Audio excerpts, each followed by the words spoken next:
Hey everyone, and welcome to episode 32 of The Independent Agent. I am Jordan, and this is Justin, and we're glad to be with you today. That we are. I'm staring at a couple drinks, if you will. Yeah. So, it's summer now, and we like to go to the beach club a lot, and so it's the cocktails are expensive. You like to go to the beach club. We, as in my wife and children. I like to go to the regular beach where you don't have to pay for a beach club to go to the same sand. It's not the same sand. There's significantly different sand, BT dubs. And two, when they've got food and service and chair service and umbrella and towel and all of that, and they carry all the stuff down for you, it's an experience. Sure. Anyway, their cocktails are very expensive there. By the way, has coronavirus, has it been closed or is it open yet? It just reopened this weekend. All right. So, we finally got to go again, and it was wonderful. We were there Saturday and Sunday. So,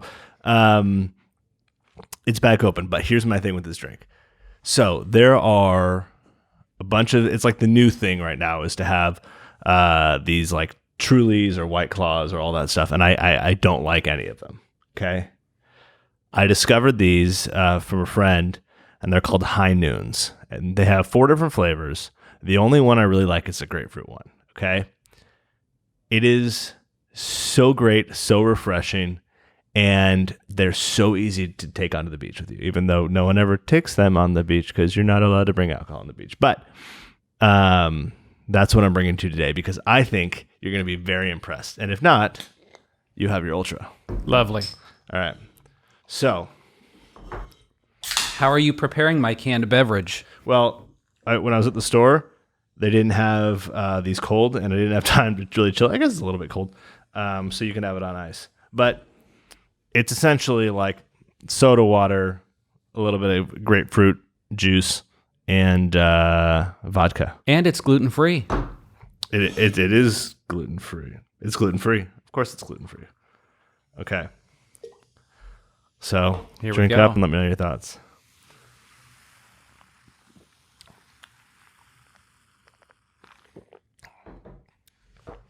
Light, refreshing. I can't say. Yeah, it's right. Now picture you're just sitting on the beach, and these are ice cold, and you're just chilling, staring at the ocean, drinking these all day.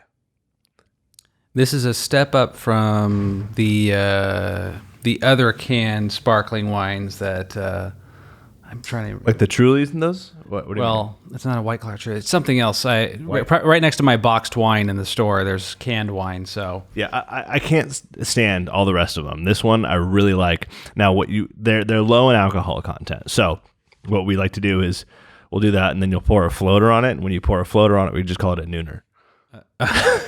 What's a floater? A floater of alcohol. So is that a term you made up? A floater? No, it's not a term I made up. The nooner is the term we made up, but We've Got a Floater. Remember that movie? No, you're thinking We've Got a Bleeder. No, We Got a Floater. What? We've got a bleeder. Yeah, maybe it's a bleeder. Okay. Something about Mary. That's what you're talking about. Well, I was talking about the Caddyshack where the poop's floating in the water. Oh, I don't remember that part. Yeah. But anyway. Okay. First question for you. Are you reading it to me? Yeah, I'll read because I read well. I am a commercial lines account manager. Second I said that, I knew I'd stumble. Mm-hmm. I dread the summer season because the producer I work with tends to just disappear for 3 months.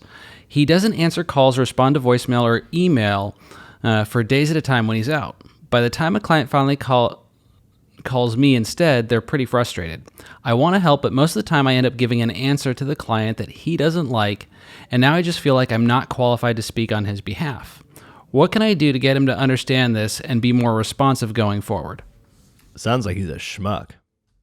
I mean, you can be gone and out of the office and taking your vacations or whatever, but have your phone with you and answer anything. Like, this is not a complicated issue.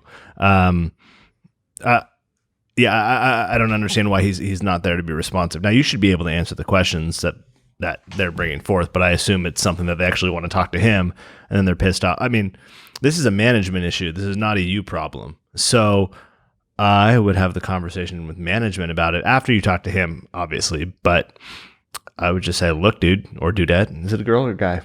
I think it's a dude. It's a dude. Look, dude. I say dude even if it's a girl, though. Like, things are dudes, people are dudes. Pretty much everything is dude in Southern California. Sure. Okay. So you lost your train of thought? I just started thinking about the dude. White Russians. Yeah. Okay. ADHD. This is why this is terrible. I just don't think this is a complicated conversation. You say you need to be able to pick up the phone, and if he pushes back that, hey, I'm not there to do that, that's your job. And then you say, fine, when you lose those pieces of business because they want to talk to you, that's on you, right? And then it'll probably turn into something that you need to talk to management about. So it's a simple conversation. So we actually know a producer pretty similar to this, but it wasn't just summer. He would go on different binges for a period of time and would disappear altogether. And no one could get a hold of him. Clients couldn't. And this a similar situation played out. Now, I think the first thing is, one, they should be readily available. And if they're not, you've got to address that with them. But if they're not going to be available for questions, they have to be comfortable with the answers that you give. They can't say, I wasn't available, and it's not, hey, I wasn't available in a 45-minute window. I wasn't available for a day. And now and it's not a vacation where it can be explained away. This is happening frequently. So you have to have that rule set that I'm going to give my best answer, but if you're not responding, you've got to be fine with that. Past that, it is a management issue. Management should be talking to the producer that, hey, it's not as if their comp plan says you get to take off 3 months a year, right? So if he checks out every summer and the agency owner is happy that he's getting full compensation for working 75% of the year, I guess that's fine for the agency. But the servicing side of things, he is getting a renewal commission for a reason. I don't know what the split is here. But if it's the same new and renewal, and then he's still going off, well, maybe it's a time to talk about what we're giving to him on renewal if he's checking out and not being part of this process. So I do think it's a management issue. I do think it's something that you have to have a straightforward conversation and say, you're walking back to problems because you don't like the responses I give, but you're creating that by your own desire to not be available and pursue what other avenues you want to do or travel, do what have you. So I think it's a pretty simple issue, but you can slice it two ways. First, deal with him or her in person, and then you need to bring it to management because ultimately pissed off clients leave, and in light of the world we find ourselves in now, we all need to hold on to the existing revenue that we have.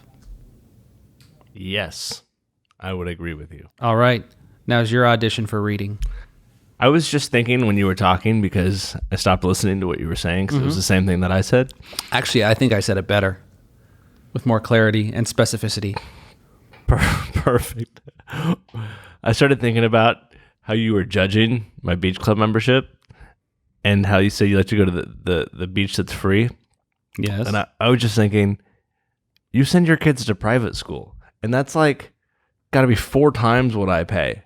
And I send my kids to the free school. This is true. Yeah. But I don't have a comeback. Yeah. Just saying, like, it just seemed a little hypocritical to me.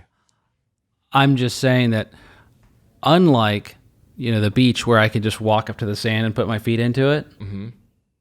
Which beach can you do that in Southern California? All of them. Yeah, except most of them you have to fight traffic, find parking, deal with that nightmare. You can't even park in parking lots in half the beaches anymore. You can Uber. Have you tried to get an Uber lately? I'm dead serious. Have you tried to get an Uber? No. They don't exist. Uber is gone. Okay, this is real time. We're recording this. What's today's date? This one's, I don't know what today's date is. The 15th, right? Of June. Last week, we went out with some friends. We got an Uber. I had to schedule the Uber 5 hours ahead of time to get an Uber. We went to dinner in San Clemente. Okay, tried to get an Uber back. We couldn't get an Uber for 2 hours. It was like 8:00, 8:30. We had to have my buddy's dad come pick us up. So do you think it's because like no one wants to drive anybody? I think it's because everyone's getting paid more on unemployment than you make on Uber. So can you like create your own Uber rate, or you just get what they? I don't know. I mean, I had to do it, and I had to pick a higher tier, right? Mm-hmm. And I had to schedule it way ahead of time. And then we had other friends. We were doing something the other day, and they said the same thing. They said they tried 3 hours ahead of time, trying to plan ahead of time. They couldn't get one. Same thing with Lyft. They're like gone for some reason. There's an opportunity in this. For sure there is. I guess we'll talk about that opportunity later Offline? on. Yeah. Okay. Question 2. A commercial lines account manager on my team just had her first child. Congratulations. And is about to return from maternity leave and has now asked to come back part-time only. Ugh. She's a great employee, but we don't really have a part-time role to offer. I'm not sure what to tell her. Do I try to accommodate her request? I'll let you start with that one. Well, I think the answer is really in this. You don't have that opportunity in the agency. The challenge with this is if she's about to come back and let's say is due back any day, and then you have nobody in place, and now you're going through a hiring period of 2 months to try and find a replacement, how is your staff going to be stressed? There may not be a part-time option, but if she's really put you in this spot, then I'd consider one saying, hey, look, we don't have this as an option, but because it's going to impact staff because we're being notified at the last second of this, we'll do this for a month or two, and you can be looking for a job at the same time we're interviewing people that are full-time. That's an option. But yeah, the challenge really is on the whole part-time thing is they've got to be there to be able to respond to client requests, and working a few days a week. I've never seen it that successfully implemented. Remote obviously can work, but the part-time when you've got customers with calls, it's too challenging. And I think you can articulate to this individual that workload is then being shifted over to somebody else. So you have to tell the customer that from 8 to noon, Monday through Friday, They call Patty, and then, afternoons they call Frank. I don't know how the client's going to feel about that. I do not think they will think highly of it. And then they'll wonder why you've got split hours. Yeah, there's a continuity of service discrepancy, Mm-hmm. And Frank might service it different than Patty does and be less responsive. And so then you've got those other issues cropping up. Jordan, what do you have? Well, just even think about like renewal process and all that. Someone talks to an underwriter, doesn't leave notes properly or any of that. Mm-hmm. I mean, you've streamlined everything with our account managers here, and they still do it differently, right? Not anymore. Okay, well, Justin we have cracked the whip, so to speak. We've got auditing in place now that's making sure, and a Linda to make sure it happens. We do have a Linda. Love that Linda. I just, it kind of reminds me of like you're putting together a return to work program for a comp policy, and they come back and they go, okay, well, we're going to put you back here and we'll have you count paper clips until you're back. And they go, well, I don't want to sit and count paper clips every day. Well, that's what we can offer you, Mm-hmm. What you have to offer as the employer is what you have to offer. And I don't think, you do a disservice to the client and the rest of your staff by accommodating something like this. And then I also think you set a dangerous precedent too. And this is not to say that I don't, if you can work it out, great. I just don't know what that looks like if you don't have that fit at the agency. And further, I just lost my train of thought. When I set my train of thought there? Yeah. Then I'll wrap it up with this before I lose my train of thought. I'll think of mine in a second. I think the real challenge is one remembering things. But the other challenge that you face is remembering things because ADHD kicks in, and this person, they knew the rules of the game when they went out, and I am all for respecting the decision they made. I don't think any woman who has a child. That was it. That was it. Do you want to finish it? Nope. All right. Any woman that has a child, even though she says, I want to come back to work, she doesn't know until after she's had that baby, and then after she has to come to terms with, I am now leaving that child for a period of a time. And even then, that can change. So I have all the understanding in the world of that, and I would never hold it against them for changing their mind. But they have to know that if they change what the agreement is, that it may not work for the agency, and that's not on the agency. That's just the reality that they're dealing with, and they've got to accept responsibility for that portion. Yep.